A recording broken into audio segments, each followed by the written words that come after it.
What if LEGO released the ultimate Harry Potter diorama collection? Well, they didn't. But one builder did. A few years ago, well, like 9 years ago now, Marcel V started an incredible project, recreating key scenes from the Philosopher's Stone as amazing LEGO vignettes. And soon after, other talented builders joined in, bringing the entire wizarding world to life in this format. In this video, I'm showcasing some of the best vignettes from the series, particularly from the Philosopher's Stone and the Chamber of Secrets, starting with this. This build for me is on another level. I mean, look at the detail in this vignette. The massive brick-built, ugly, drooling troll hanging over the stool. Of course he has his wooden club, and it's fair to say this looks better than the new Shrek redesign. Nice minifig placement there with Hermione. I love the use of green tiles for the stool, the tiny toilet with very intricate details like the seat being half closed, even the chain for the toilet as well. It's those small details that make this build feel so alive. The troll itself is built with a mix of slopes and curved pieces, and although the eyes are kinda googly, it just works so well with the rest of the build. I especially love the way the troll hand just hangs over the broken stool there.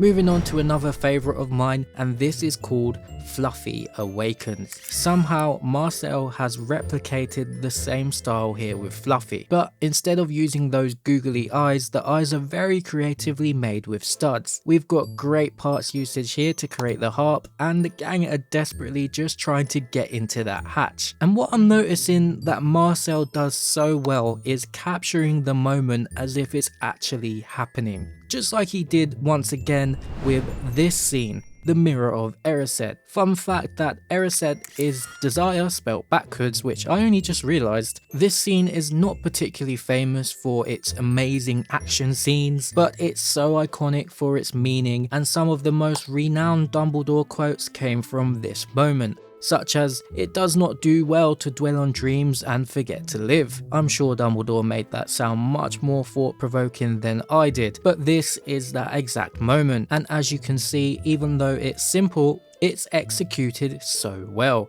The mirror looks great, obviously it doesn't function. I really like the floor technique here, and the column gives it that much needed Hogwarts vibe. Another amazing build here.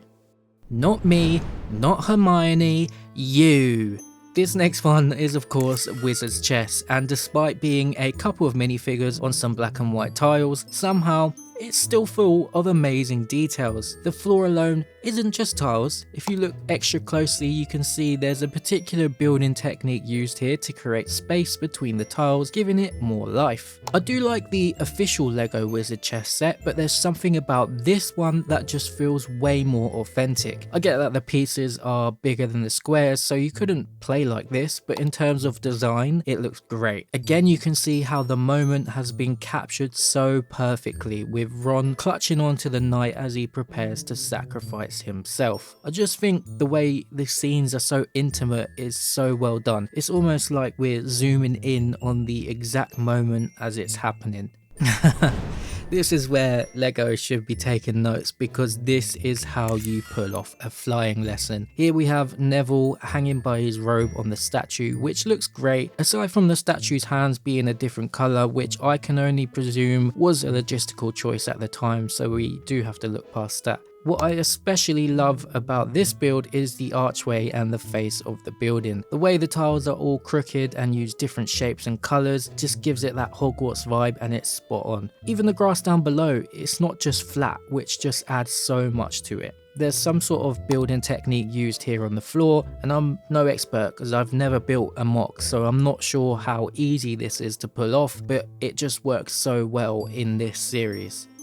And to finish off the Philosopher's Stone series, Marcel produced this work of art, The Great Hall, and the final wholesome moment of the movie where Gryffindor are awarded points and snipe the house cup from Slytherin. You can see that Marcel has put an extra level of care into this final vignette because the detail is just unbelievable. From the wall texturing to the flooring, even the spread on the table. I mean, this scene just couldn't feel any more alive. Everyone looks like they're either talking or, yeah, Malfoy's pissed. These are just some of the amazing vignettes from the series. If you'd like to see the full collection from Marcel, check out the link in the description, and these were just some of my favourites, but there are a lot more. And then to continue the series, Markus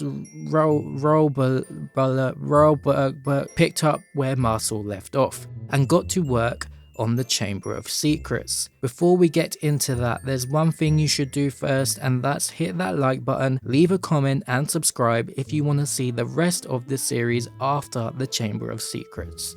Not long after the series started, Markus produced this masterpiece, and as you can see, he's also great at capturing motion. Here we have an adorable, creative vignette of Privet Drive. Petunia's chilling on the couch next to a hat used as a cushion, which is a really cool use of parts. In the background we have Dobby hiding behind the cabinet about to drop that cake, and Harry is bricking himself. The floor turned out great here as well, and I really like the carpet tiles, but what I really like about Markus's style is his use of parts. Everywhere you look he's used a piece of Lego to create something else. This one reminds me a lot of the more recent Privet Drive set, however I think this is just a step above in terms of its scenery compared to that set. This one here is actually one of my favourites from the series, not because there's particularly anything special going on here in terms of the scene, but it's just the attention to detail, and the overall design is just excellent. Now this is obviously the Slytherin common room, but it's pretty packed in terms of its detail. The portrait behind Malfoy is a fantastic representation of Salazar, but I think the main thing that caught my eye here is the flooring. This must have taken forever, because look at all those tiny little tile pieces that have been organized meticulously to create an amazing pattern on the floor, only to cover it up with some robes used as a rug. But again, I think that adds another layer of detail to this perfect vignette, and this is one I would absolutely love to make myself if I knew how.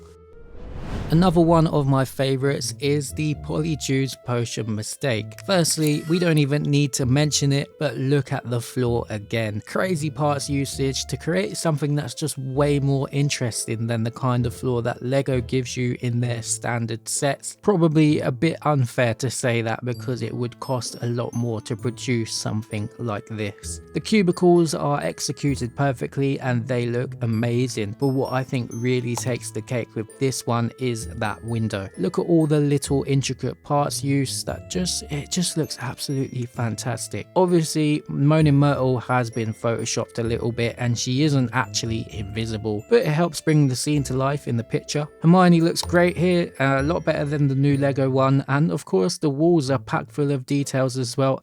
I can't get enough of this series. These vignettes are so well done, and it has honestly inspired me on a whole nother level. Now I am unfortunately running out of time, but I did want to show off one last one, and what I will do is I will add a few more Chamber of the Secrets scenes before we move on to the Prisoner of Azkaban in the next video, but this one is too good not to show. This is Dumbledore's office, and just look how well this has been done. The floor again looks so good, the stairs just wrapping around the back of the office, incredible parts usage to make the banisters. I mean, look at Fawkes there perched, and the desk itself with the sword of Gryffindor on the table. Oh wow, honestly this is 10 out of 10. Can you imagine having all of these just lined up on display? Look, as I said, I don't have much time left to get this video done, but I am really interested to know what you guys think. Which is your favorite of the ones we've shown today, and what do you think? Be sure to let me know in the comments, and subscribe if you want to see some more amazing vignettes from this series.